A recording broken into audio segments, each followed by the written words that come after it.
Good morning, students of class 10th, subject Geography, chapter number 4th, Agriculture, and today's topic is non-food crops, rubber and fiber crops.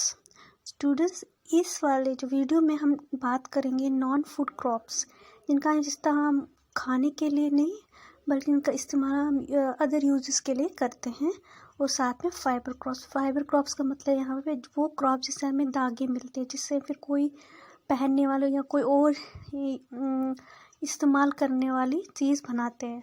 तो students, पहले non food crop में हम बात करेंगे crop rubber की। Student, जो rubber है जिसका इस्तेमाल आप जैसे जो हमारी चीज़ें गाड़ियों के टायर्स, स्पोर्ट्स आइटम्स, हमारे बूट्स वगैरह इनमें किया जाता है रबर, तो वो हमें एक प्लांट से मिलता है जिसे रबर प्लांट बोलते हैं। It is an equatorial crop but under special condition it is also grown in tropical and subtropical areas। तो स्टूडेंट्स, इक्वेटोरियल क्रॉप से ज़्यादा जो इक्वेटर के नज़दीक रहते हैं रीजन्स होते हैं वहाँ पर ये ग्रो करता है। साथ मगर अगर हम कुछ स्पेशल कंडीशन हो, अच्छी तरह इरिगेशन दे वगैरह दे, तो ये ट्रॉपिकल और सब ट्रॉपिकल एरियाज़ में भी ग्रो करता है। इसको पूरे साल अच्छी नमी यानी कि मॉइस्चर चाहिए, बारिश काफ़ी होनी चाहिए, ह्यूमिड क्लाइमेट होनी चाहिए और रेनफॉल बहुत ज़्यादा होना चाहिए। जैसे जो रेनफॉल होना चाहिए वो मोर देन 200 सेंटीमीटर पूरे साल पड़नी चाहिए, और टेम्परेचर होना चाहिए अबव 27 डिग्री सेल्सियस, यानी कि जो भी equatorial and tropical type of temperature होता है, क्लाइमेटिक कंडीशंस होता है, वो रबर प्लांट के लिए उसकी ग्रोथ के लिए ज़रूरी होता है।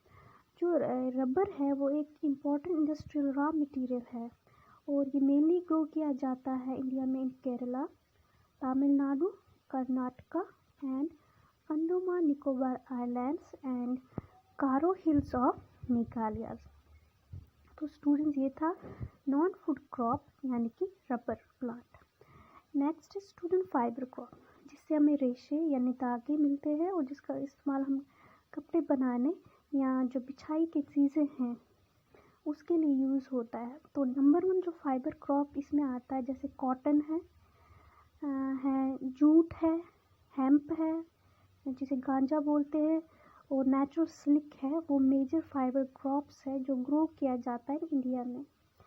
द फर्स्ट 3 यानी कि कॉटन, जूट और हेम्प, ये ग्रो करते हैं सॉइल में, ज़मीन से हमें मिलते हैं, इनकी इनको एज अ प्लांट ग्रो किया जाता है और एज अ सीड ग्रो किया जाता है, सीडलिंग ग्रो किया जाता है। और जो ये दूसरे सिल्क, ये तो आपको पता है, ये ऑब्टेन्ड होता है from cocoons of the silk worms fed on green leaves, specially mulberry tree.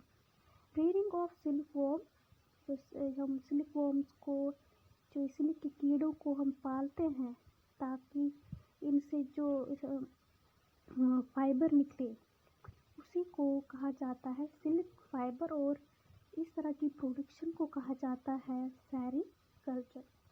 तो स्टूडेंट्स, तो फर्स्ट हम यहाँ पर डिस्कस करेंगे very important fibre crop, cotton.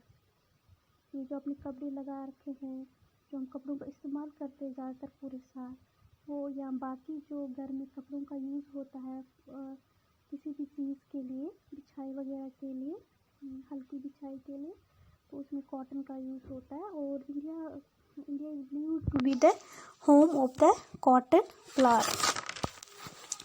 In 2015, India was the second largest producer of cotton fiber after China।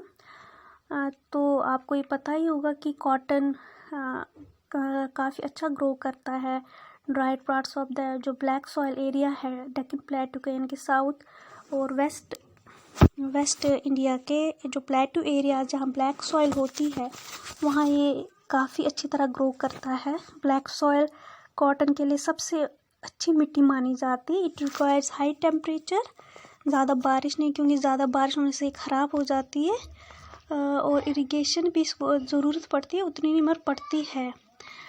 उसको 210 Frost free days, सर्दियाँ नहीं होनी चाहिए इस प्लांट के लिए, कॉटन प्लांट के लिए। ब्राइट सनशाइन चाहिए फॉर इट्स ग्रोथ। बीच में अगर बारिश पड़ जाए तो ख़राब हो जाती है। It is a kharif crop and requires 6 to 8 months to mature. जो मेजर कॉटन प्रोड्यूसिंग स्टेट्स है वो है महाराष्ट्र, गुजरात, मध्य प्रदेश, कर्नाटका, आंध्र प्रदेश, तेलंगाना, तमिलनाडु, पंजाब, हरियाणा एंड यूपी। तो स्टूडेंट्स ये हुआ अबाउट कॉटन प्लांट्स, जिनको आपका पता ही है। हमारे स्टेट में तो ये नहीं उगता, मगर हम तो कॉटन की चीज़ें यूज़ करते हैं अपने रोज़मर्रा की ज़िंदगी में। सेकंड जो फाइबर क्रॉप है यहाँ जिसके बारे में डिस्कस करने जा रहे हैं वो है जूट। जूट स्टूडेंट आपने देखा होगा, जो चावल के बड़े थैले आते हैं ब्राउन कलर के, इसमें फाइबर धागे होते हैं। यहाँ जो कारपेट वगैरह होती है, जो घर में जो रग्स यूज़ किए जाते हैं बिछाने के लिए, उसमें जूट का इस्तेमाल होता है। इंडस्ट्रियल पर्पसेस के लिए बहुत यूज़ होता है जूट। तो it is also known as the golden fibre, क्योंकि कलर इसका गोल्डन ब्राउनिश कलर का होता है, इसलिए गोल्डन फाइबर भी इसे कहा जाता है। Jute grows well on rain fertile soil in the flood plains where soil are renewed every year.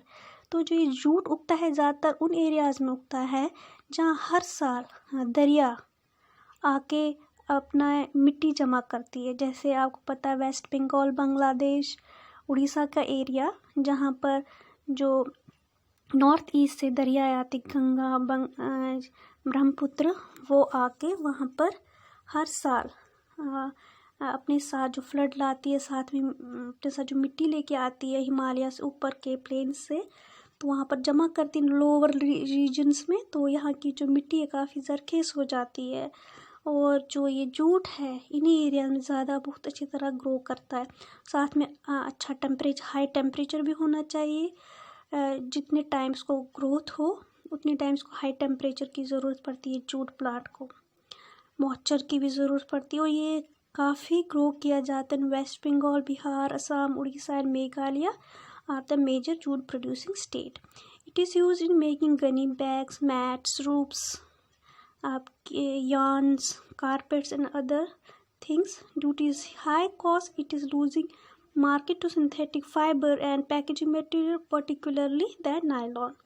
तो मगर स्टूडेंट धीरे धीरे जो जूट का बाज़ार है वो कम होता जा रहा है, क्योंकि जो सिंथेटिक फाइबर्स जैसे नायलॉन है, रेयॉन है, तो उन्होंने इसकी जगह ले ली है। फिर भी इसकी अभी भी इम्पोर्टेंस बहुत ज़्यादा है इन इंडस्ट्रियल पर्पसेस और इन इंडिया। तो स्टूडेंट्स ये थे आज के आपके topic non food crops and fibre crops.